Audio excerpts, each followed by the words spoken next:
Hi and welcome. I'm Jason. This is Aiden. This is Jeff. And today we're going to take this single speed Epic and we're going to turn it into a geared XC race bike, hopefully under 20 pounds. That's 9 kilograms for the rest of the world.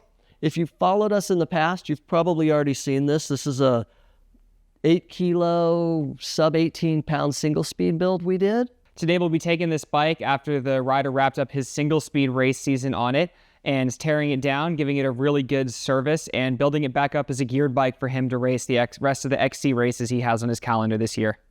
So Jeff's going to take the fork and service that. I will take the dropper and service that. Aiden will tear the rest of the bike down, go through all the pivots, the bearings, true the wheels, that sort of stuff, and then we'll come back to it.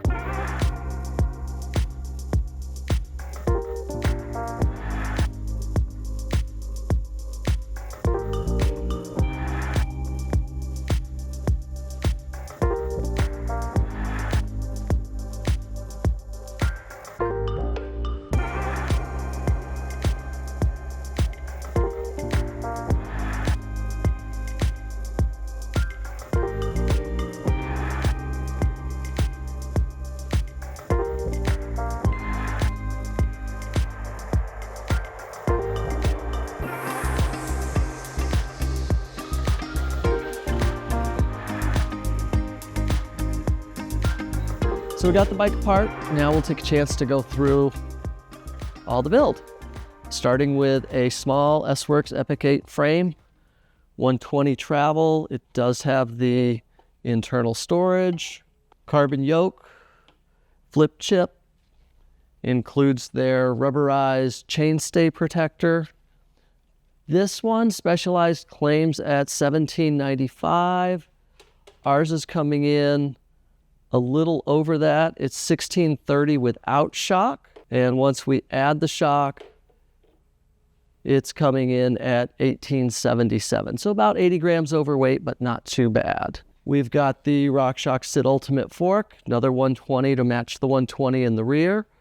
Does have the remote lockout, and we do already have the star nut in it, so that's about 8 grams extra there. And this is coming in at $14.77. For the headset, we are doing the Cane Creek Hellbender light bearings with the rest of the stock Specialized headset, and that is hitting just under 73 grams. The top cap is just our house branded aluminum top cap and aluminum bolt, and those are coming at just under 5 grams. Headset spacers, we've got our typical UD matte finish. They are trimmed out and then ribbed to reinforce them a little bit, but 4 centimeters of spacers, and we're at just at 11.5 grams, right around there. The seat collar on the frame, we're using a carbon tie. We've replaced the silver tie bolt with a black tie bolt. It's 34.9 and 10 grams. The remote lockout for both the fork and the rear end on the frame, 61.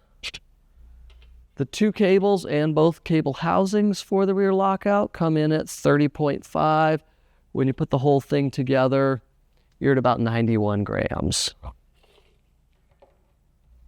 Moving down to the wheels, they're Port UL rims, 30.7 internal width, bird fiber spokes, Extralite Hyperoost hubs with microspline free hub body, and the set together, 901 grams. Just to catch the weight of everything, we did actually remove the old rim tape so we could know what it was. And we were running right at around 14 grams per wheel, or 27, 28 grams for the wheel set. This was whiskey tape. It's no longer whiskey. It's now moved under Q's other brand, but we'll be reusing the same tape, new name. The rotors, we're doing 160 rear, 180 front. Ashima AI2s, the 160, 72 grams, and the 180, 106. Then instead of the typical steel bolts, we're using titanium rotor bolts. And for 12 of those, we're right at 14 grams. Almost half the weight of stock steel bolts. The cassette's the new XTR 12 1051, and that is hitting 363. That includes the Extralite lock ring because we can't use the Shimano lock ring with the Extralite hub. Through axles, we went mixed and did the Extralite rear to match the frame and the carbon tie front to match the fork. We've got 28 rear, 33 front.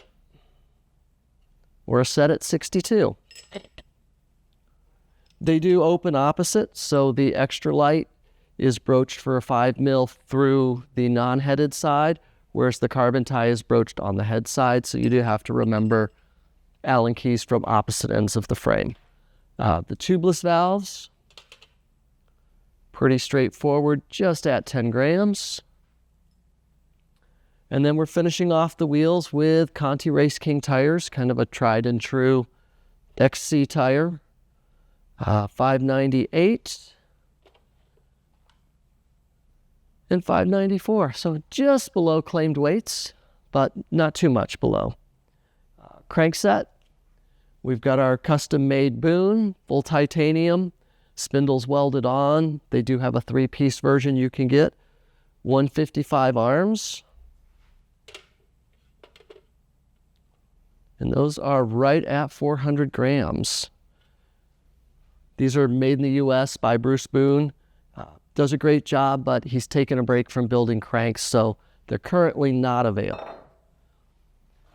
Doing a wolf tooth oval 30-tooth chainring, and we have already put in the Boone titanium cinch to Boone spline standard adapter so that it does fit on those cranks. Those two together, 58 grams. We're putting those into the Cane Creek Hellbender ceramic BSA bottom bracket at 78 grams. We are also using the YBN titanium chain, 12-speed. It's not full titanium, it's titanium rollers. It's still steel links and pins. The pins are hollow, and as I said, the rollers are titanium. So the cut-to-length chain and master link comes in at 207 grams. For shifting, we're doing the new XTR wireless 12-speed. We're doing the long cage version to match the 1051 cassette. If you haven't seen much about this, take a look back at one of our other videos. We did a very in-depth look at the full group. This derailleur without battery in it, 389 grams. And the battery, 22 grams, bringing the total system weight of that one to 411, 412. We are pairing it to the wireless XTR shifter. We have already installed the Hope iSpec adapter on this one, so expect about 11 grams from the adapter. And we're at 108. So the shifter on its own is a little below 100 grams. Moving to the brakes, we've got Hope XCR. One of our favorite go-to XC brakes. It's light with still a lot of stopping power. The rear brake and rear lever, these are filled with fluid. There are a couple extra grams of rubber seals on there to keep the fluid from leaking. Pads are in the caliper, and we're at 207. Put the bolts in with it. Those are tie bolts. We go up to 215 for the rear. In the front, again, cut to length, fluid, lead, pads in it, 190 and 197 with bolts. And for a full set and all the bolts, we hit 413 grams. Then moving to the cockpit, we are doing the MCFK carbon stem, made in Germany. 31/8, standard 1 1/8, full carbon, titanium bolts, aluminum nut plates, and in a 4 centimeter, it does have an aluminum faceplate. and it is an over 180 opening. So the opening on the back of the stem is less than 180 degrees, meaning it wraps more around the bar for better support rather than covering just half the bar.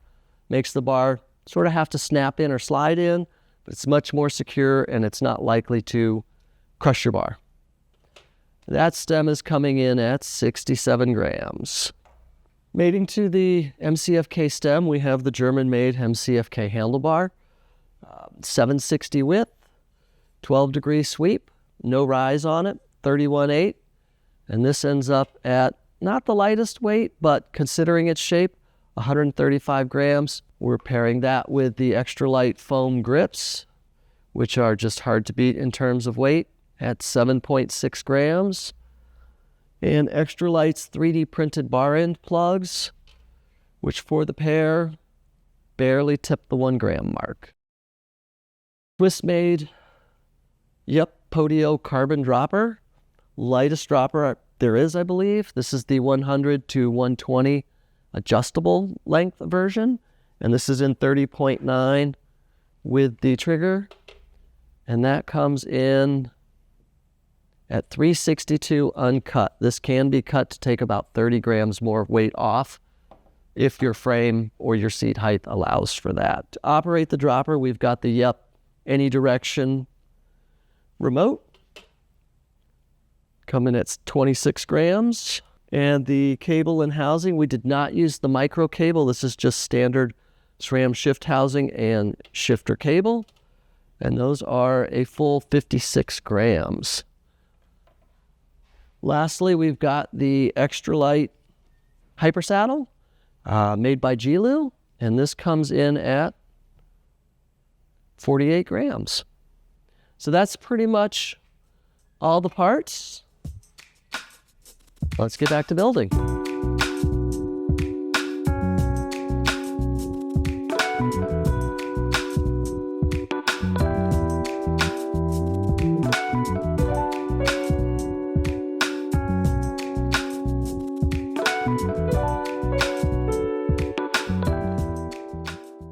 All right, after a couple of hours of work from the three of us, we've got this bike ready to go back to our customer. We went through everything on the bike, got it all cleaned up, greased, lubed, ready to go. It's fully built back up, this time as a geared race machine. The target weight for this build was sub 9 kilograms. Let's see how we did.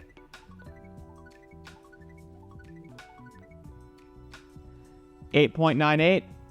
Looks like we pulled it off. And for those of you wanting to see pounds, that's going to be 19.80. In addition to building up a really, really light, fully geared bike, one of our goals with this project was to have it also easily swappable back to single speed so the rider can easily get it back in that state to do his single speed race season earlier in the year. So we're going to go ahead and go through that process and just show you how seamless it is. First step in this swap over is going to be switching from our microspline free hub with a cassette on it to our Hyperglide free hub with a single speed cog on it. So with these Extralite hubs, it's nice. We don't have to take the cassette lock ring off at all. We're able to just unthread this drive side end cap. And once it comes off, it's going to slip right out. No flange on it that bumps against the cassette lock ring. So the next step is going to be to reassemble with our new free hub body with the single speed cog in there. So these ratchets are already greased with the Extralite hub grease. Seals on.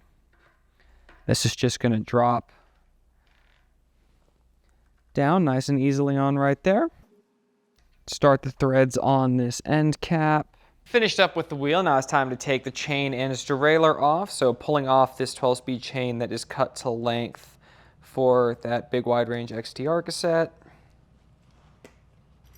And then the last step before we start reassembling in single speed mode is just going to be taking off this derailleur. Alrighty, the first step of our single speed buildup is going to be installing this custom tuned Paul chain tensioner. Jason really took out all the stops to get this thing even lighter than it is from Paul to begin with some new pulley wheels and some special lightweight hardware. Next, we're going to get our wheel reinstalled. If you're noticing that I seem to be turning the through axle both from the wrong side and in the wrong direction, it's because we are using an Extralite through axle as opposed to the stock Specialized through axle, and you adjust those from the drive side of the bike, and they are, because of that, threaded the opposite direction when you tighten them down. The last step before we are ready to roll in single speed mode is going to be just reinstalling this pre-cut to length chain. Nice and straightforward. We're just going to take care to make sure that we are routing it through that chain tensioner in the correct direction.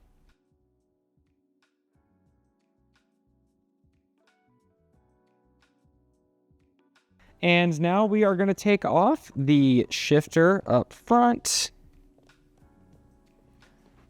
The way the iSpec clamp mounts on these Hope brakes makes that a nice and straightforward process. Leaves the front end looking very clean. And that's a wrap on our single speed switchover. As you can see, a pretty straightforward, easy process this rider should have no problem doing in between seasons. Let's get this bike back up on the scale in single speed mode and see how much weight we shaved off. Coming in just sub 18 pounds or 8.16 kilograms. As always, thank you so much for watching. Don't forget to like and subscribe to see more content just like this.